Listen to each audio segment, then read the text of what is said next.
السلام علیکم۔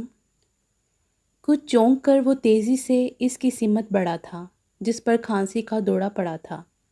میں تمہارے لیے پانی لاتا ہوں۔ نہیں، ناہموار گھٹی سانسوں کے درمیان وہ بمشکل بولی تھی، تم جاؤ یہاں سے، میری موجودگی تمہیں ناگوار گزر رہی ہے۔ اس کے اسپاٹ لہجے پر وہ بس خاموشی سے گھٹنوں کے گرد ہاتھ لپیٹ کر بیٹھ گئی تھی۔ نماز کے لیے اس نے ململ کی سفید چادر چہرے کے اور وجود کے گرد جو لپیٹی تھی وہ اب تک موجود تھی، مگر اسے ان ہواؤں سے محفوظ رکھنے کے لیے ناکافی تھی۔ تمہیں اپنے کمرے میں جانا چاہیے، میں نے مامی کو یقین دلایا تھا کہ تمہارا خیال رکھوں گا۔ اس کی ناگواری کو محسوس کرنے کے باوجود وہ بولا تھا، میں اپنا خیال خود رکھ سکتی ہوں، تم جاؤ۔ گہری سانسوں کے درمیان وہ سلگ اٹھی تھی، مگر اگلے ہی پل خون کے گھونٹ پی کر رہ گئی تھی جب عارش جانے کی بجائے وہیں تخت کے کنارے بیٹھ گیا تھا۔ ماموں اور مامی جان کے نہ ہونے سے گھر میں کتنا سناٹا ہو رہا ہے۔ چند لمحوں کی خاموشی کے بعد وہ جانے خود سے مخاطب ہوا تھا یا ہرمن سے۔ میں جانتا ہوں تم ان سے پہلی بار الگ ہوئی ہو، مگر جو سعادت وہ دونوں حاصل کرنے گئے ہیں اس کے لیے کچھ دن تک تو ان کی جدائی برداشت کرنی ہوگی۔ عارش نے اسے دیکھا تھا جو متوجہ نہیں تھی۔ آج میری شدید آرزو پوری ہونے جا رہی ہے، بس اب یہی دعا ہے کہ وہ خیر و عافیت سے واپس آ جائیں۔ اس کے مدھم لہجے پر ہرمن نے اسے دیکھا تھا۔ ایک عجیب سی چمک اسے عارش کے چہرے پر نظر آئی تھی۔ کل میرے ساتھ تم کو چلنا ہوگا اپنے گھر، مجھے یقین ہے کہ وہ تمہیں پسند آئے گا۔ میں نے آفس سے چھٹیاں لی ہیں تاکہ گھر کو ڈیکوریٹ کرنے میں تمہاری مدد کر سکوں۔ میں تمہارے ساتھ کہیں نہیں جاؤں گی، میری پرواہ مت کرو، تمہیں جو کرنا ہے کرو۔ سرد لہجے میں بولتی وہ تخت سے اتر گئی تھی۔ میں تمہاری پرواہ نہ کروں تو پھر کس کی کروں؟ بری طرح دنگ ہوتا وہ بھی تخت سے اٹھا تھا۔ میں تمہیں تمہارے گھر لے جا رہا ہوں ہرمن، کسی غلط جگہ نہیں۔ مجھ سے بحث مت کرو عارش، ورنہ میں اور ضبط نہیں کروں گی، وہ چبا چبا کر بولی تھی۔ تم مجھ سے راہ چلتے شخص جیسا سلوک کرو گی تو میں بحث کروں گا۔ گھر کے بارے میں تمہیں میں پہلے ہی سب بتا چکا تھا۔ اب ایسی کیا نئی بات یا مطالبہ کر دیا ہے میں نے تم سے کہ تم ضبط نہیں کر سکتی؟ حیرت و تعصب سے عارش نے اسے دیکھا تھا۔ میرا گھر صرف یہ ہے، وہ گھر تمہارا ہے، اسے تم سجاؤ سنوارو، وہیں جا کر زندگی گزارو اور مجھے میرے حال پر چھوڑ دو، وہ غصیلے لہجے میں بولی تھی۔ تم اتنی بیزار ہو مجھ سے کہ مجھے خود سے دور جانے کا حکم دے رہی ہو۔ اس بے یقین لہجے پر ہرمن نے اسے نہیں دیکھا تھا۔ بس تم بھول رہی ہو میرے اور تمہارے درمیان اب ایک اور رشتہ ہے جو مجھے حق دیتا ہے کہ میں تمہاری پرواہ کروں، تمہیں اپنے ساتھ رکھوں۔ متناسب لہجے میں عارش نے اسے یاد دلایا تھا۔ تو میں کیا کروں؟ اس رشتے کو میرے سر پر تھوپنے کے بعد اب اور کس عذاب میں دکھیلو گے مجھے؟ وہ یکدم جس طرح چیخی تھی، عارش ساکت رہ گیا تھا۔ کیا سمجھتے ہو تم بہت عظیم ہو جاؤ گے، دنیا میں جنت کما لو گے یہ سب کر کے؟ بکھرتی گھٹتی سانسوں کے درمیان وہ زہر خندہ لہجے میں بول رہی تھی۔ جس کے کل کا تمہیں پتہ نہیں، جس کی نسل کے بارے میں تم لا علم ہو، جس کی سانسیں بھی اس کا ساتھ دینے کے لیے تیار نہیں ہوتی، اسے استعمال مت کرو۔ مہان آلہ بن کر دنیا سے داد وصول کرنے کے لیے، اپنی آخرت سنوارنے کے لیے مجھے نہ تمہاری ضرورت ہے، نہ تمہارے گھر کی، اور نہ ہی تمہارے نام کی۔ دونکنی کی طرح چلتی سانسوں کے درمیان سینے میں اٹکتے اذیت ناک بگولوں کے باوجود وہ اسے اپنی زبان کے خنجر سے زخم خوردہ کر گئی تھی۔ تمہیں کس نے مجبور کیا تھا ہرمن؟ ماموں جان کبھی تمہارے ساتھ زبردستی نہیں کر سکتے تھے۔ زخمی نظروں سے اسے دیکھتا وہ پوچھ رہا تھا۔ وہ خوش تھے؟ میں نے بس یہ دیکھا تھا کہ وہ دونوں خوش تھے۔ سرد لہجے میں بولتی وہ عارش کو سنگ دلی اور بے رحمی کی حدیں توڑتی دکھائی دی تھی۔ مجھے ابھی اور اسی وقت مر جانا چاہیے، باخدا ابھی اور اسی وقت، سرخ چہرے کے ساتھ وہ لرزتے لہجے میں بولا تھا، اور اگلے ہی پل پلٹ کر تیزی سے اپنے کمرے کی سمت بھر گیا تھا۔ مگر پلٹتے وقت اس کی آنکھوں میں جو کچھ ہرمن کو نظر آیا تھا وہ سناٹے میں گری ساکت رہ گئی تھی۔ یکدم ہی پچھتاوے کا ایک ریلا اس کے وجود کو ساتھ بہا لے گیا تھا۔ اسے احساس ہوا تھا کہ وہ بہت کچھ ایسا کہہ گئی ہے جو اسے نہیں کہنا چاہیے تھا۔ ہوش میں آتی وہ سرائے سے عارش کے کمرے کی طرف گئی تھی، مگر دروازہ اس نے اندر سے لاک کیا ہوا تھا۔ ہرمن کے خواص منتشر ہو گئے تھے۔ عارش، دروازہ کھولو، مجھے ابھی تم سے بات کرنی ہے۔ مسلسل دروازہ پیٹتی وہ اسے پکار رہی تھی، جو شاید اس کی آواز بھی نہیں سننا چاہتا تھا۔ ہرمن کی آواز گھٹنے لگی تھی۔ کھانسی کا یہ دورہ اس قدر شدید ہوا تھا کہ اس کی اوپر کی سانس اوپر اور نیچے کی نیچے رہ گئی تھی، مگر دروازہ وہ مستقل بجا رہی تھی۔ الجھتی سانسوں کے گولے حلق میں اٹکتے اس کے لاغر وجود کو بے دم کر گئے تھے۔ ناقابل برداشت اذیت سے وہ وہیں گرتی جاتی اگر بروقت دروازہ نہ کھلتا۔ اسے شانوں سے تھام کر سہارا دیتے ہوئے عارش کو اپنے ہوش اڑتے محسوس ہوئے تھے۔ اس کی حالت ہی اتنی نازک اور قابل رحم ہو رہی تھی۔ اسے سہارا دیکھ کر وہ اسے اس کے کمرے تک لایا تھا۔ بیڈ پر ہی تکیے کے پاس انہیلر عارش کو مل گیا تھا۔ سرائت سے انہیلر لے کر وہ ہرمن کی طرف بڑھا تھا، جو اپنے دونوں ہاتھ گردن کے گرد رکھے سانس لینے کی کوشش میں سفید پڑ چکی تھی۔ عارش ہک دک رہ گیا تھا جب ہرمن نے اس کا انہیلر والا ہاتھ پڑے جھٹک دیا تھا۔ ہرمن، تمہیں اس کی ضرورت ہے۔ اس نے ایک بار پھر انہیلر بڑھایا تھا، مگر وہ بری طرح کھانستی پیچھے ہٹتی وارڈروب سے جا لگی تھی۔ اس کی بگڑتی حالت سے زیادہ اس کے ان تیوروں نے عارش کو ششد کر دیا تھا۔ وہ کیا کر رہی تھی؟ وہ اپنے ساتھ کیا کرنا چاہتی تھی؟ اس کا اندازہ ہوتے ہی عارش کے اعصاب تن گئے تھے۔ سرائت سے وہ اس کی سمت بڑھا تھا۔ اس بار عارش نے اس کی مذمت کی بالکل پرواہ نہیں کی تھی۔ چند ہی سیکنڈ میں وہ اسے ایک ہاتھ سے قابو کیے زبردستی انہیلر اس کے منہ سے لگانے میں کامیاب ہو گیا تھا۔ اسی دوران عارش کے گریبان کے کتنے بٹن ٹوٹے اسے پرواہ نہیں تھی۔ یاد تھا تو بس اتنا کہ اس کی سانسیں بند ہو رہی ہیں، جو اس کے سانس لینے کی وجہ ہیں۔ اس کی کمزور پڑتی گرفت سے ایک جھٹکے سے آزاد ہوتی وہ بے دم ہو کر بیڈ پر آن گری تھی۔ دوسری جانب انہیلر سائڈ ٹیبل پر رکھتے ہوئے عارش کی رگوں میں غصے کی شدید لہریں دوڑی تھیں۔ اس پر جھکتے ہوئے عارش نے اس کا بازو پکڑ کے سیدھا کیا تھا۔ میں تمہاری شکل نہیں دیکھنا چاہتی۔ حل کے بل چیختے ہوئے ہرمن نے اسے دور دھکیلنا چاہا تھا، مگر وہ سختی سے اس کی کلائیاں گرفت میں لے کر بیڈ پر رکھ چکا تھا۔ اس کی جرأت نے ہرمن کا تو جیسے دل ہی بند کر دیا تھا۔ پھٹی پھٹی آنکھوں سے وہ اس کی آنکھوں میں در آئی سرخی کو دیکھ رہی تھی۔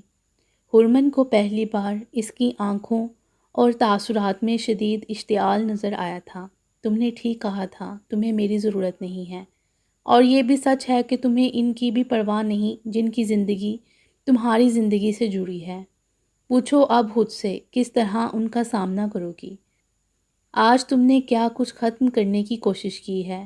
کس گناہ کا ارادہ کیا تم نے؟ بینچے لہجے میں بولتا وہ اس کی پتھریلی آنکھوں میں دیکھ رہا تھا، جس کا حلق خشک تھا۔ سوکھے ہونٹ کپ کپا اٹھے تھے۔ پانیوں سے لربیز ہوتی اس کی آنکھیں دل کی اذیت کو، شرمندگی، پشیمانی اور پچھتاوے کو وہ چھپا نہیں سکی تھی۔ اس کی بند آنکھوں کے کونے سے پھسلتے قطروں سے نگاہ چراتے ہوئے عارش کی نظر کچھ اوپر اٹھی تھی۔ سفید چادر مزاحمت کے دوران بے ترتیب ہونے کے بعد اب مکمل اس کے چہرے سے دور ہو چکی تھی۔ پیشانی کے وسط سے ذرا ہٹ کر وہ دودیا کناؤ پہلی بار اس کی نظروں سے بہت قریب، اس کی ٹھنڈی چاندنی جیسی چمک عارش کے غم و غصے کو اپنے اندر سمو گئی تھی۔ اس کی تاثیر کی ٹھنڈک سلگتی رگوں میں اترتی شانت کر گئی تھی۔ روشن پیشانی کے اس دمکتے ہتھیار نے اسے اپنا تابع کر لیا تھا۔ یہ اور بات کہ وہ خود بھی اس کی دمک کی تاب نہ لا سکا تھا۔ نظر چراتے ہوئے اس نے فوراً ہی ہرمن کی کلائی پر سے اپنے ہاتھ ہٹائے تھے۔ پیچھے ہٹتے ہوئے وہ نمایاں طور پر اس کی کلائیوں پر اپنی انگلیوں کے سرخ نشانوں کو دیکھ چکا تھا۔ دوسری جانب وہ بند آنکھوں کے ساتھ ہی چہرہ ہاتھوں میں چھپاتی سسک اٹھی تھی۔ عارش کو اندازہ تھا کہ یہ ندامت کے آنسو ہیں، لہٰذا خاموشی کے ساتھ کمرے سے نکل آیا تھا۔ اپنے کمرے میں جانے کی بجائے وہ برآمدے میں ہی تخت پر دراز ہو گیا تھا کہیں نہ کہیں ہرمن کی اس خطرناک حرکت نے اسے خوفزدہ ضرور کر دیا تھا۔ بند گرل سے نظر آتے آسمان کا جائزہ لیتے ہوئے اس کی آنکھوں سے نیند غائب تھی۔ دل و دماغ تو پہلے ہی وہ اس کے پاس چھوڑ آیا تھا، جس کی وجہ سے آج اس کی زندگی ہی نہیں، ایک دو پل کے لیے قدم بھی ڈگمگا گئے تھے۔ نرم ہوا کے ایک تیز جھونکے کے ساتھ اپنے نام کی پکار اسے نیند سے بیدار کر گئی تھی۔ صحن کی دیواروں پر دھوپ اتر آئی تھی۔ سستی سے اٹھتے ہوئے عارش نے ایک نگاہ اس پر ڈالی تھی، جو اب واپس کچن کی سمت جا رہی تھی۔ تھرموس سے چائے مگ میں انڈیلتے ہوئے ہرمن نے بس ایک نگاہ کچن میں داخل ہوتے عارش پر ڈالی تھی۔ بہت سنجیدہ تاثرات کے ساتھ سیدھا فریج کی سمت بڑھتے ہوئے اس نے ہرمن کی جانب دیکھنے سے گریز کیا تھا۔ جلدی آ جاؤ، ناشتہ ٹھنڈا ہو رہا ہے۔ عقب سے ابھرتی ہرمن کی مدھم آواز نے اسے حیران کیا تھا، مگر پانی کا گلاس تھامے منہ چاہتے ہوئے بھی ٹیبل کے گرد آن بیٹھا تھا۔ چائے کا مگ اس کے قریب کرتی وہ جانے کیوں بغور اس کے تاثرات کو دیکھے گئی تھی۔ کل رات وہ اپنے ساتھ کیا کرنا چاہتی تھی اسے خود اندازہ نہیں تھا۔ وہ کس طرح اس حد تک چلی گئی، یہ جانتے ہوئے بھی کہ اس کا وجود دو عظیم انسانوں کی محبتوں کا مرکز ہے، پھر بھی اس نے اپنی ہستی کو ختم کر ڈالنے کی کوشش کی۔ اگر کل رات اس نے اپنے اشتعال میں اللہ کو ناراض کرنے کی غلطی کی تھی تو اس غلطی پر اس وقت بہت شرمسار بھی تھی۔ امی یا ابا سے میری شکایت مت کرنا۔ اس کے شرمندہ لہجے پر عارش نے نظر اٹھا کر اسے دیکھا تھا۔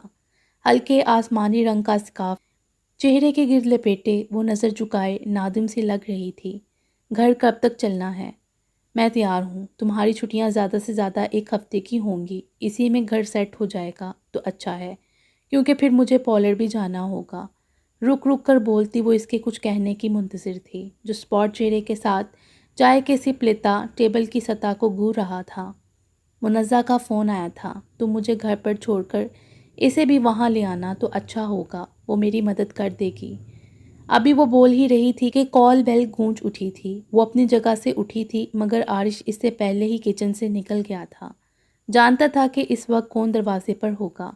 آج چھٹی کا دن تھا، اکیڈمی بھی آف تھی۔ ظاہر ہے عثمان کو تو ہر صورت نازل ہونا تھا۔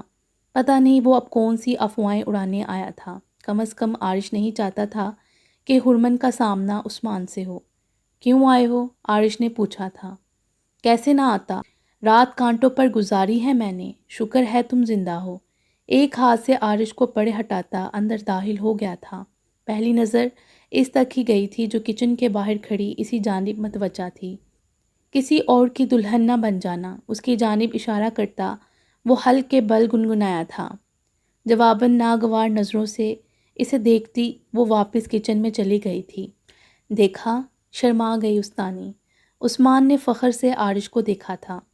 ہاں وہ تو صاف نظر آ گیا تھا مجھے بھی۔ عارش حشمگیر نظروں سے اسے دیکھتا آگے بڑھ گیا تھا۔ چائے کے سپ لیتے ہوئے ہرمن نے ناگوار نظروں سے اسے دیکھا تھا، جو عارش کے ساتھ ہی اس کے ناشتے میں شریک ہو گیا تھا۔ ایک بات میں تمہیں بتا دوں استانی، میرا دوست تنہا نہیں ہے، میں اس کے ساتھ ہوں۔ یہ نہ ہو کہ تم اسے تنہا سمجھ کر حاوی ہو جاؤ، ورنہ یاد رکھنا آدھی رات کو بھی اس کی ایک پکار پر دیوار پھلانگ کر آ جاؤں گا۔ عثمان کی اس وارننگ پر عارش کا دل چاہا تھا کہ اپنا سر پکڑ لے، جبکہ حسب توقع ہرمن کے تلوں سے لگی تو سر پر جا کر بھی نہیں بجھی تھی۔ ضرور آنا دیوار پھلانگ کر، میں نے بھی چار کندھوں پر واپس نہ بھیجا تو میرا نام بھی ہرمن نہیں۔ بری طرح بھڑک کر مگ پٹکتی وہ ایک جھٹکے سے اور عثمان کے ہنستے چہرے کو خونخوار نظروں سے دیکھتی کچن سے نکل گئی تھی۔ ضروری تھی یہ بکواس کرنی؟ وہ ناشتہ ادھورا چھوڑ کر چلی گئی۔ عارش نے مدھم آواز میں اسے گھڑکا تھا۔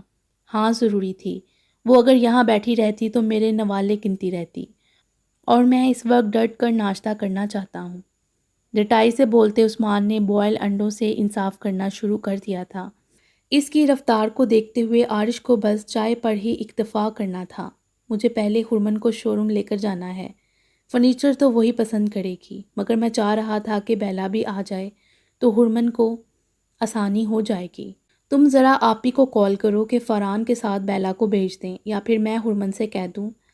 عارش نے سوالیہ نظروں سے اسے دیکھا تھا۔ میں نے فون کر دیا ہے بیلا کو، کچن میں آتی ہرمن نے عارش کی بات سن لی تھی، سو عثمان سے پہلے ہی بول اٹھی تھی۔ اس نے فون کیا آپی کو تو بیلا کے نام پر پھر کوئی بحث شروع کر دے گا۔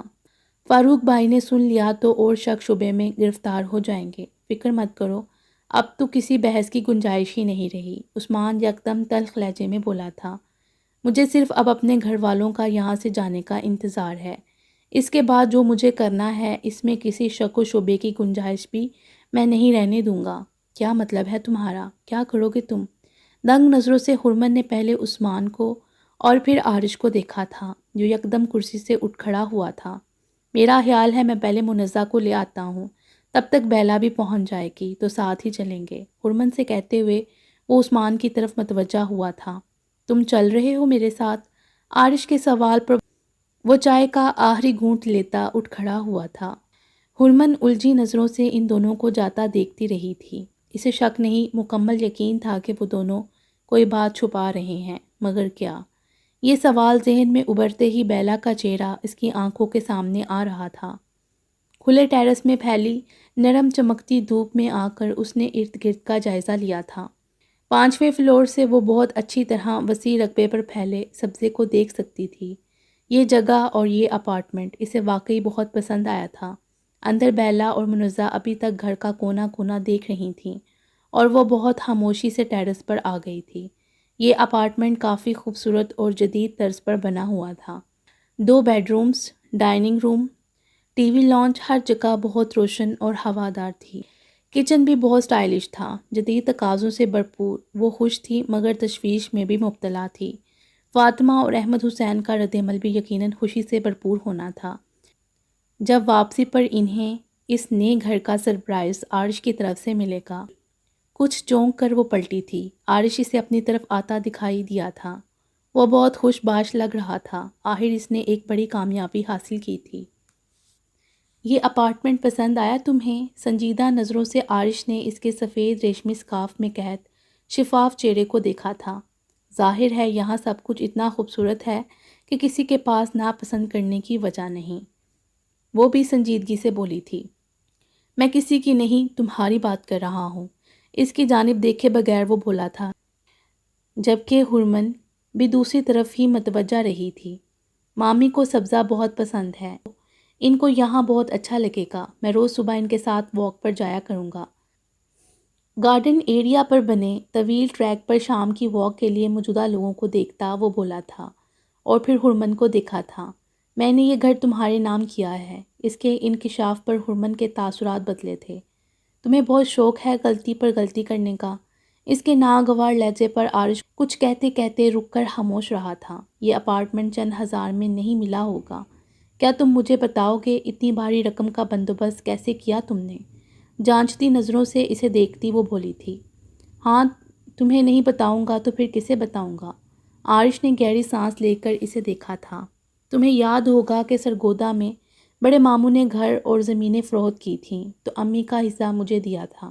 وہ ایک بڑی رقم تھی کیونکہ ماموں جان نے بڑے ماموں سے کہہ دیا تھا کہ ان کا حصہ بھی امی کے حصے میں ڈال دیا جائے، اور اس کے علاوہ ہرمن نے مزید کریدا تھا۔ میں نے بڑے ماموں سے کہہ کر اپنے مکان کو فروخت کروا دیا ہے۔ تمہارا دماغ خراب ہو گیا ہے عارش؟ تم نے اپنا گھر فروخت کر دیا؟ وہ تمہارے پاس تمہارے ماں باپ کی نشانی تھی۔ شدید حیرت کے ساتھ ہرمن کو صدمہ بھی پہنچا تھا جو وہ بگڑ اٹھی تھی۔ وہ گھر نہیں تھا ہرمن، وہ ایک خالی مکان تھا۔ گھر، جائیداد، دولت جانے والوں کی نشانی نہیں ہوتے۔ میرے ماں باپ کی محبت، ان کے ساتھ گزارا میرا وقت اور ان کی یادیں میرے پاس، میرے دل میں ان کی ان لمٹ نشانیاں ہیں جن کو کبھی میرے دل سے نہیں نکلنا ہے۔ چیزوں کا کیا ہے؟ جب انسان فنا ہو جاتے ہیں تو ان مادی چیزوں کی کیا حیثیت ہے؟ اس کے بے انتہا سنجیدہ بردبار لہجے پر ہرمن کچھ بول نہیں سکی تھی۔ اس وقت وہ اسے اپنی عمر سے بھی زیادہ بڑا دکھائی دیا تھا۔ بابا کو کیسے سمجھاؤ گے؟ وہ بہت ناراض ہوں گے۔ چند لمحوں بعد وہ بولی تھی، تم میرا ساتھ دو گی تو وہ ضرور مان جائیں گے۔ عارش نے گہری نظروں سے اسے دیکھا تھا۔ مجھ سے تو یہ امید رکھنا نہیں کبھی زندگی میں بھی۔ تلخی سے بولتی وہ گارڈن ایریا کی طرف متوجہ ہو گئی تھی، جبکہ اسے دیکھتے ہوئے پتہ نہیں کیوں عارش کے لبوں پر مدھم مسکراہٹ ابھر آئی تھی۔ مگر اگلے ہی پل غائب بھی ہو گئی تھی جب منزہ اور بیلا کے ساتھ عثمان بھی وہیں آ دھمکا تھا۔ عارش، نئے گھر کی خوشی میں مٹھائی تو ہمارا حق ہے، بیلا نے احتجاج کرنے والے انداز میں کہا تھا۔ مٹھائی ہی نہیں، ڈنر بھی ملے گا، کیوں عارش؟ عثمان نے دل جلانے والی مسکراہٹ کے ساتھ عارش کے شانوں کے گرد ہاتھ رکھا تھا۔ کیوں نہیں، ضرور، مگر شرط یہ ہے کہ تم اپنے سارے سلیقے اور ہنر کی حدیں اس گھر پر ختم کر دو، مطلب پہلے مشقت پھر اجرت، عارش نے مسکراتے لہجے میں بیلا سے کہا تھا۔ ایسے نازک ہاتھوں سے مشقت لینے کا سوچ کر بھی تمہیں شرم سے منہ چھپانا چاہیے، عثمان فوراً ہی بول اٹھا تھا۔ بڑا برا لگ رہا ہے، طرف تو ایسے گئے ہو جیسے تم اسے شہزادی بنا کر تخت پر بٹھا کر رکھو گے۔ منزہ نے بھی فوراً کہا تھا۔ منزہ، اب تم بھی ایسی باتیں کرو گی؟ کچھ تو لحاظ کر لو، میرے علاوہ کون ایسا ہے جس نے آدھے گھنٹے میں 3 بار تم سے اظہار محبت کیا ہو؟ عثمان کی شکایتی نظروں پر منزہ نے شرمانے کی کوشش کی ہی تھی، مگر شانے پر لگتے ہرمن کے کراڑے ہاتھوں نے اس کی کوشش ناکام کر دی تھی۔ بھائی، اب میں کسی کے جذبات کو اور زبان کو لگام تو نہیں لگا سکتی، شانہ سہلاتی منزہ معصومیت سے بولی تھی۔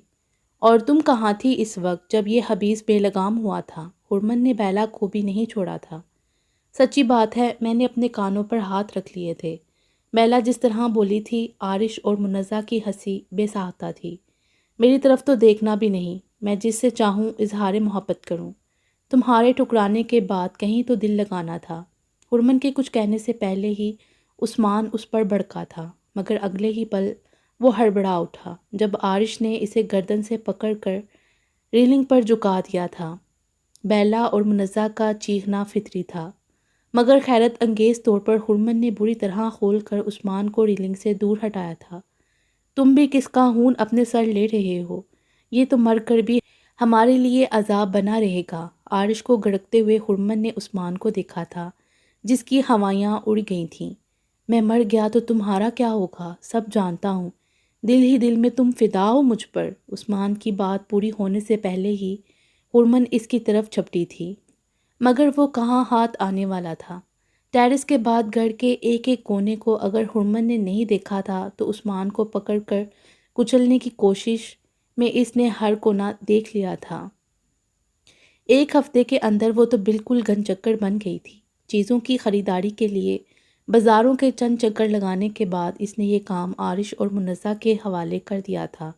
اس میں اتنی سکت نہیں تھی۔ دوسری بات یہ ہے کہ عارش اور منزہ کی چوائس اس سے لاکھ درجے بہتر تھی۔ عثمان، بیلا اور منزہ کی مدد نے ہر کام کو آسان کر دیا تھا، لہٰذا بہت اچھے ماحول میں ایک دوسرے سے اصلاح مشورے کے ساتھ کافی حد تک گھر سیٹ ہو گیا تھا۔ احمد حسین کے کمرے کی سجاوٹ کے دوران عارش کافی پرجوش رہا تھا۔ اس کا بس نہیں چلا، ورنہ تو ان کے گھر کو تاج محل کی شکل دے دیتا۔ کمرے کے در و دیوار سے لے کر پردوں اور کارپیٹ میں بھی سفید اور ہلکا نیلا رنگ نمایاں تھا۔ ہلکے پھلکے خوبصورت سے فرنیچر، ڈیکوریشن پیسز اور فینسی لائٹس نے کمرے کو پورے گھر سے الگ کر دیا تھا۔ ہفتے کے اختتام تک لاؤنج اور ڈائننگ روم بھی مکمل ہو گیا تھا۔ کچن بھی کسی حد تک مکمل تھا، جبکہ ایک کمرہ جو کہ خالی تھا، عارش نے پہلے ہی اسے لاک کر دیا تھا۔ وجہ اس نے یہی بیان کی تھی کہ اب باقی کام آہستہ آہستہ مکمل ہو جائے گا، کیونکہ وقت کم ہے۔ عثمان کے والدین بیٹے اور بہو کے ساتھ جانے والے تھے۔ عارش کی اپنی چھٹیاں بھی تقریباً ختم ہو چکی تھیں، اور پھر انسٹیٹیوٹ کی ذمہ داریاں۔ ہرمن کو یہ بھی یاد تھا کہ اسے عثمان کے گھر والوں کی دعوت بھی کرنی ہے۔ عارش نے اس بارے میں اس سے مشورہ کیا تھا، اور پھر اس کی ہی خواہش پر نئے گھر میں دعوت کا انتظام کر لیا گیا تھا، تاکہ اسی بہانے وہ اس گھر کو بھی دیکھ لیں۔ دعوت میں عروسہ بھی شامل تھی، مگر سوائے فاروق کے سب ہی تھے۔ وہ طبیعت کی ناسازی کی وجہ سے معذرت کر چکے تھے۔ ہرمن نے اطمینان کی ہی سانس لی تھی، کیونکہ اسے پتہ تھا کہ اگر فاروق ہوئے تو نہ صرف ماحول میں تناؤ ہوگا، بلکہ عثمان بھی منظر سے غائب رہے گا، اور وہ یہ نہیں چاہتی تھی۔ عثمان کے ماں باپ گھر دیکھ کر بہت خوش ہوئے تھے۔ رات کا کھانا بہت خوشگوار ماحول میں تناؤ کیا گیا تھا۔ گھر کا سارا انتظام عارش نے باہر سے ہی کیا تھا، سو باتوں کے لیے بہت وقت مل گیا۔ دوسرے ہی دن برہان کو بیوی اور ماں باپ کے ساتھ چلے جانا تھا۔ یہی وجہ تھی کہ عثمان کچھ بجھا بجھا دکھائی دے رہا تھا۔ منزہ کی موجودگی اور اس کی چھیڑ چھاڑ نے بھی عثمان کی سنجیدگی پر کوئی خاص فرق نہیں ڈالا تھا۔ کچھ ایسا ہی حال بیلا کا بھی تھا۔ سب کے درمیان وہ ہنس بول رہی تھی، مگر اس کا یہ مصنوعی انداز ہرمن سے چھپ نہیں سکا تھا۔ بیلا کا اترا ہوا چہرہ اور عثمان کے سنجیدہ تاثرات اسے ہی نہیں عارش کو بھی اندر سے مضطرب کر رہے تھے۔ لاؤنج میں ٹی وی کے ساتھ عروسہ کے بچوں کا شور بھی عروج پر تھا۔ وہیں باقی سب بھی باتوں میں مصروف تھے۔ چائے سرو کرنے کے بعد وہ ٹیرس کی طرف آ گئی تھی، جہاں برہان کے ساتھ عثمان مصروف گفتگو تھا، مگر اسے دھچکا بیلا کو دیکھ کر لگا تھا، جو برہان کے سینے سے لگی زاروں کے تار رو رہی تھی۔ بس ایک نظر اس نے عثمان اور عارش کے سنجیدہ چہروں کو دیکھا تھا۔ اس کے بعد سے معاملے کی تہہ تک پہنچنے میں دیر نہیں لگی تھی۔ میں جانتا ہوں کہ میں تم دونوں کی امیدوں پر پورا نہیں اترا، مگر تم دونوں بھی یہ جانتے ہو کہ میں نے اپنی پوری کوشش کی ہے، اور میں نہ مایوس ہوا ہوں اور نہ ہی تم دونوں کو مایوس دیکھنا چاہتا ہوں۔ میں اگر جا رہا ہوں تو ناکامی قبول کر کے ہرگز نہیں، میں یہاں سے جا کر بھی اپنی کوششیں جاری رکھوں گا۔ بیلا کے سر پر ہاتھ رکھے برہان خود بہت تعاسف میں مبتلا تھا، مگر ڈارس دے رہا تھا۔ بیلا، اس طرح مت رو، ورنہ برہان بھائی کس طرح یہاں سے جائیں گے؟ تمہیں اللہ پر بھروسہ رکھنا چاہیے۔ ہرمن نے آگے بڑھ کر روتی ہوئی بیلا کو برہان سے الگ کر کے اپنے ساتھ لگا لیا تھا۔ بھائی، اب آپ ہم دونوں کے لیے کسی کے سامنے ہاتھ نہیں پھیلائیں گے۔ اب اپنے لیے اور بیلا کے لیے مجھے جو کچھ کرنا ہے خود کرنا ہے۔ اس کے بعد انجام جو بھی ہو سب کو قبول کرنا ہوگا۔ عثمان کے لہجے میں جو عزائم تھے، انہوں نے ہرمن کو کچھ خوفزدہ کر دیا تھا۔ مجھے معلوم ہے تمہارا ضبط حدوں پر پہنچ چکا ہے، مگر کوئی بھی قدم اٹھانے سے پہلے اپنی بہن اور اس کے بچوں کے بارے میں ایک بار ضرور سوچ لینا۔ برہان کا لہجہ کمزور تھا۔ آپ ممی کی طرف سے مطمئن ہو جائیں ماموں۔ یکدم عقب سے ابھرتی آواز پر سب فرحان کی طرف متوجہ ہوئے تھے، جو سیدھا آ کر برہان کے روبرو ہو گیا تھا۔ میری ماں میری ذمہ داری ہیں، ان پر کوئی آنچ میں نہیں آنے دوں گا۔ مانی ماموں اور آپوں کو اپنی مرضی سے زندگی گزارنے کا حق ہے، اور پاپا ان سے یہ حق نہیں چھین سکتے۔ میں ان دونوں کے ساتھ ہوں۔ فرحان کے مضبوط لہجے پر سب ایک پل کے لیے دنگ ضرور ہوئے تھے۔ میں اب واقعی مطمئن ہوں۔ میں کیسے بھول گیا کہ میری بہن کا بیٹا اب جوان ہو چکا ہے، ان کی ڈال بن چکا ہے، فرحان کو گلے سے لگاتے ہوئے برہان نے کہا تھا، اور پھر عثمان کو دیکھا تھا۔ حالات جو بھی ہوں، میں تمہارے ساتھ ہوں۔ میں آخری دم تک سب کچھ سنبھالنے کی کوشش کروں گا، اور مجھے اللہ سے امید ہے کہ تم سب کچھ ٹھیک کر لو گے، صرف اپنے لیے نہیں، باقی سب کے لیے بھی۔ برہان بول رہا تھا، جبکہ سسکتی ہوئی بیلا کو ساتھ لگائے کھڑی ہرمن اور عارش کے درمیان بس ایک خاموش نظر کا تبادلہ ہوا تھا۔ اسے عثمان سمیت یہاں سب اپنی اپنی جگہ درست لگے تھے، مگر اس کی آنکھوں کے سامنے فاروق کا چہرہ گھوم رہا تھا۔ بیلا ان کی بہن تھی، ان کی عزت تھی، یہ سوچتے ہوئے اس کا دماغ معاف ہو رہا تھا۔ بھی کان جنجنا اٹھے تھے۔ اٹھ تو گیا ہوں، کیا دنیا سے اٹھ جاؤں اب؟ عثمان کی جوابی دھاڑ نے بھی درمیانی دیوار کو لرزا دیا تھا۔ جلدی آ جاؤ ورنہ ناشتے کے نام پر تھپڑ کھاؤ گے۔ امی ابا چلے گئے، لاڈلے کو ہمارے سر چھوڑ گئے۔ اس سے پہلے کہ ہرمن مزید تلملاتی، منزہ کی ہنسی نے اسے چونکا دیا تھا۔ تم کب آ گئیں اور اتنی صبح؟ خوشگوار حیرت کے ساتھ ہرمن نے اسے گلے لگایا تھا۔ میں تب سے یہاں ہوں جب تم اپنے صحن کو ریمپ بنائے کیٹ واک کر رہی تھی۔ منزہ ہنسی تھی۔ میں تو اس وقت واقعی کھسیانی بلی بنی ہوئی ہوں، کب سے تیار بیٹھی ہوں تاکہ عارش کے ساتھ ہی پولر کے لیے نکل جاؤں گی۔ آج سے اس کا آفس شروع ہو رہا ہے، مگر نہ اس کی نیند ٹوٹ رہی ہے اور نہ ہی اس سنکی عثمان کی۔ میرا حلق چیخ چیخ کر خشک ہو گیا۔ ابھی کچھ دیر پہلے اس کے گھر کا دروازہ دردرا کر آئی ہوں تو اٹھا ہے، اور عارش پر تو اب میں پانی کا جگ انڈیلنے والی ہوں۔ منزہ کے ساتھ برآمدے میں آتے ہوئے وہ تفصیل بتا رہی تھی۔ حیرت ہے کہ تمہاری آواز پر بھی عارش کی نیند نہیں ٹوٹی، منزہ نے معنی خیز لہجے میں کہا تھا۔ ویسے تم زحمت نہ کرو، پانی کا جگ تو میں بھی انڈیل سکتی ہوں۔ ہے کہاں وہ؟ اپنے کمرے میں اور کہاں؟ ہرمن بیزاری سے بولی تھی۔ میں نے احتیاطاً پوچھ لیا، وہ تمہارے کمرے میں بھی دستیاب ہو سکتا ہے۔ پابندی تو کوئی ہے نہیں، مگر یہ عارش تو بالکل ہی بدھو سادھو ٹائپ کی چیز نکلا ہے، مسکراہٹ چھپاتے منزہ بولی تھی۔ جب تک امی ابا واپس نہیں آتے تم میری جان نہیں چھوڑو گی؟ حرمن کے گھورنے پر وہ بے ساختہ ہنسی تھی۔ یہ بتاؤ تم اتنی صبح کیسے نازل ہوئیں اور کس خوشی میں تم اتنی چمک رہی ہو؟ دھڑکنے والے انداز میں ہی حرمن نے اس کا جائزہ لیا تھا۔ خوشی کہاں، یہ تو بیوٹیشن کے ہاتھوں کا کمال ہے۔ بابی کے ساتھ گئی تھی تو میں نے بھی موقع سے فائدہ اٹھا لیا اور بس دل چاہا کہ تم سے ملنے آؤں تو بھائی کے ساتھ ہی نکل آئی۔ وہ مجھے یہاں ڈراپ کر کے آفس چلے گئے، منزہ نے تفصیل بتائی تھی۔ بہت اچھی اور چینج لگ رہی ہو، بالوں کی کٹنگ بھی تمہارے چہرے پر سوٹ کر رہی ہے۔ تعریفی نظروں سے اسے دیکھتے ہوئے حرمن نے اس کے ادھ کھلے سلکی بالوں کو چھوا تھا۔ اچھا ہوا تم آ گئیں، بیلا گھر پر میرا انتظار کر رہی ہے، ہم دونوں ساتھ چلیں گے۔ آخری بار ذرا تم عارش کو آواز دے دو، میں ان دونوں سست مردوں کا ناشتہ ٹیبل پر لگا دیتی ہوں۔ منزہ کو ہدایت دیتی وہ کچن کی طرف بڑھ گئی تھی۔ عارش، تمہیں اب ناٹک بند کرنا پڑے گا کیونکہ میں آ چکی ہوں۔ دروازے پر ناک کرتے ہوئے منزہ نے آواز لگائی تھی۔ اس وقت تمہارا آنا ضروری تھا، موڈ خراب کر دیا۔ اندر سے آواز ابھری تھی۔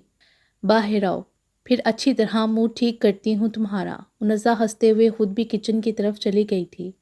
میں کچھ مدد کر دوں تمہاری؟ فریش جوس کے سپ لیتی منزہ نے کہا تھا۔ ہاں بالکل، مگر صرف ناشتہ کرنے میں۔ حرمن نے ایک مسکراتی نظر اس پر ڈالی تھی۔ سنو، عارش نے ایک بار بھی ابو سے نہیں کہا کہ وہ اس کا گھر دیکھنے آئیں۔ منزہ کی اس اچانک شکایت پر حرمن آملیٹ بنانا بھول گئی تھی۔ میں جانتی ہوں تم میرے علاوہ میرے گھر کے کسی فرد سے تعلق نہیں رکھنا چاہتی۔ اگر ایسا ہوتا تو تم عارش سے کہتی کہ میرے ماں باپ کو بھی اپنی خوشی میں یاد رکھے۔ عثمان کے گھر والوں سے زیادہ میرے ماں باپ کا حق تھا انہیں پہلے یاد رکھا جاتا۔ شکایتی لہجے میں بولتی ہوئی منزہ رک کر عارش کی طرف متوجہ ہوئی تھی، جو یقیناً اس کی شکایت سن چکا تھا۔ ایک نگاہ حرمن کے اسپاٹ تاثرات پر ڈالتا وہ ٹیبل کے گرد کرسی کھینچ کر بیٹھ گیا تھا۔ تمہیں یہ کیوں نہیں لگتا کہ تمہارے علاوہ تمہارے گھر کا کوئی دوسرا فرد حرمن سے تعلق نہیں رکھنا چاہتا؟ عارش کے سنجیدہ سوالیہ لہجے پر منزہ کچھ بولی نہیں تھی، بس حرمن کو دیکھا تھا جو نظر چراتی آملیٹ کی طرف متوجہ ہو گئی تھی۔ اور کسی کو یاد دلانے کی ضرورت نہیں ہے، مجھے یاد ہے کہ مصطفیٰ ماموں مجھ پر کتنا حق رکھتے ہیں۔ وہ جانتے ہیں کہ میں نے ایک گھر لیا ہے کیونکہ اسے خریدتے وقت میں نے ان سے بھی مشورہ لیا تھا۔ میں نے ان سے کہا تھا کہ وہ گھر دیکھنے آئیں، مگر انہوں نے مجھ سے کہا تھا کہ وہ ماموں جان اور مامی کے واپس آنے کے بعد ان کی موجودگی میں گھر آئیں گے تاکہ ان سے ملاقات بھی ہو جائے۔ لیکن تمہاری شکایت سننے کے بعد میں سوچ رہا ہوں کہ باقاعدہ دعوت نامہ لے کر تمہارے گھر آؤں۔ حشمگیر نظروں سے عارش نے منزہ کے شرمندہ تاثرات دیکھے تھے۔ چلو بھائی، اب جلدی ناشتہ شروع کرو۔ ترموز اٹھاتے حرمن خود بھی ٹیبل کے گرد آ بیٹھی تھی۔ آئی ایم سو سوری حرمن، مجھے تم سے اس طرح نہیں کہنا چاہیے تھا، مگر میرا مقصد صرف اتنا تھا کہ یہاں سے ابو کو ایسی کوئی شکایت نہ ہو۔ تم دونوں کو تو ابو کی عادت معلوم ہے۔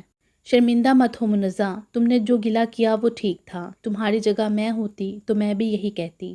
عارش نے جو کچھ ابھی کلیئر کیا وہ پہلے کر دیتا تو تمہیں یہ سب کہنے کی ضرورت نہ پڑتی۔ حرمن نے ہلکے پھلکے انداز میں کہا تھا۔ مجھے پتا ہے کہ تمہارے مقصد کے ہر پہلو میں سب کے لیے بھلائی ہوتی ہے، فکر مت کرو۔ امی ابا جس دن گھر جائیں گے اسی دن تمہارے گھر سے بھی سب وہاں انوائٹ ہوں گے۔ نئے گھر کے اس سرپرائز پر بابا عارش سے بہت ناراض ہونے والے ہیں، مگر تم سب کی موجودگی میں اس کی کچھ بچت ہو جائے گی۔ تھرموس سے چائے مگ میں ڈالتے ہوئے حرمن مسکرائی تھی۔ ویسے آج تمہیں کیا ہوا ہے؟ ناشتے سے ہاتھ روک کر عارش نے منزہ کو دیکھا تھا۔ کیا ہوا ہے مجھے؟ منزہ نے حیرانگی سے پوچھا تھا۔ اچھی لگ رہی ہو۔ عارش کے طریفی لہجے پر حرمن نے چونک کر پہلے اسے اور پھر منزہ کو دیکھا تھا۔ اب کون سا کام نکلوانا ہے جو مکھن پالش ہو رہی ہے؟ منزہ نے نحوت سے کہا تھا۔ نہیں، واقعی تم بہت اچھی لگ رہی ہو۔ صبح صبح جھوٹ بول کر مجھے اپنا سارا دن خراب نہیں کرنا۔ عارش کے مسکراتے لہجے نے ایک بار پھر حرمن کو چونکا دیا تھا، مگر وہ سر جھٹکتی کچن میں آتے عثمان کی طرف متوجہ ہو گئی تھی۔ بڑی خوشبوئیں بکھیرے ہوئے آ رہے ہو، حیرت تو ہے، صبح صبح ڈیٹ کے تو چانس نہیں ہو سکتے؟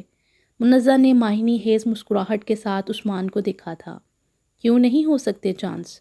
تم آ تو گئی ہو صبح صبح۔ سنجیدہ سی مسکراہٹ کے ساتھ عثمان عارش کے ساتھ ہی ٹیبل کے گرد بیٹھا تھا جبکہ خرمن سرائے سے جوس کا گلاس اور سینڈوچ وغیرہ عثمان کی پلیٹ میں سجا کر پیش کرنے لگی تھی۔ پتہ نہیں سورج آج کہاں سے نکلا ہے، عثمان کی بڑی خاطریں ہو رہی ہیں۔ منزہ نے جتانے والے انداز میں خرمن کو دیکھا تھا۔ یہ ایسی ہی ہیں، پہلے خوب جوتے مارتی ہیں پھر سہلاتی بھی خود ہی ہیں۔ عثمان کے خشمگیر لہجے پر خرمن بامشکل مسکراہٹ چھپا سکی تھی۔ ریڈیو اسٹیشن میں جاب مل رہی ہے حضرت کو، پہلے مبارکباد دو گی یا ٹریٹ مانگو گی؟ عارش نے بروقت منزہ کو اکسایا تھا۔ واقعی یہ تو بہت خوشی کی بات ہے، تمہاری آواز صداکاری کے لیے بیسٹ ہے۔ منزہ چہکی تھی۔ صداکاری پر ابھی قیامت نہیں آئی ہے، البتہ وہاں کی مینجمنٹ کے شعبہ میں یہ ہلچل مچانے ضرور جا رہے ہیں۔ عارش نے مزید بتایا تھا۔ مجھے کیوں نہیں بتایا تم نے؟ خرمن نے عثمان کو گھورا تھا۔ پہلے دل بھر کر تمہارے ہاتھوں بے عزت ہو جاؤں، اس سے فرصت ملے تو تمہیں کچھ بتاؤں۔ عثمان سر جھٹکتے ہوئے اپنی پلیٹ کی طرف متوجہ ہو گیا تھا۔ تم ہی مجبور کرتے ہو، ایک آواز میں اٹھ جاؤ تو میرا دماغ خراب ہوا ہے کہ برا بھلا کہوں۔ اب ٹھیک طرح سے ناشتہ کرو۔ پہلے بھی تم نے کھانا کھانے سے انکار کر دیا تھا، عروسہ آپی کو جواب تو مجھے ہی دینا ہوتا ہے۔ میں جا کر دیکھ لوں سورج کہاں سے طلوع ہوا ہے؟ خرمن تمہارے لہجے سے عثمان کے لیے ممتا ٹپک رہی ہے۔ منزہ حیرت سے بولتی کھلکھلائی تھی، جبکہ خرمن بس مسکراہٹ چھپاتے اسے گھور کر رہ گئی تھی۔ ٹی وی سے نظر ہٹا کر اس نے فاران کو دیکھا تھا جو اس کے قریب ہی صوفے پر آن بیٹھا تھا۔ ٹریٹ لے لی تم نے؟ سکون ملا؟ ظاہر ہے مان ماموں کو جاب ملی ہے، زبردست ڈنر لے کر ان کی جان چھوڑی ہے۔ وہیں رک جاتے، رات میں وہ اکیلا ہوگا، بیلا نے کہا تھا۔ میں تو رک رہا تھا مگر انہوں نے ہی بیچ دیا کہ کہیں مجھے کالج سے چھٹی کا بہانہ نہ مل جائے۔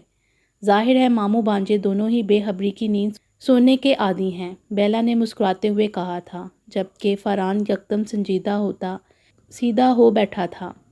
رات کے 11 بجا کر واپس آ رہے ہو، میں فون نہ کرتا تو تم بھی ہوش میں نہ آتے۔ فاروق کے ناگوار لہجے پر وہ خاموش ہی رہا تھا، جبکہ پہلا فوراً ہی جانے کے لیے اٹھ گئی تھی۔ خرمن کا گھر سیٹ ہو چکا ہے یا ابھی بھی اسے تمہاری مدد کی ضرورت ہے؟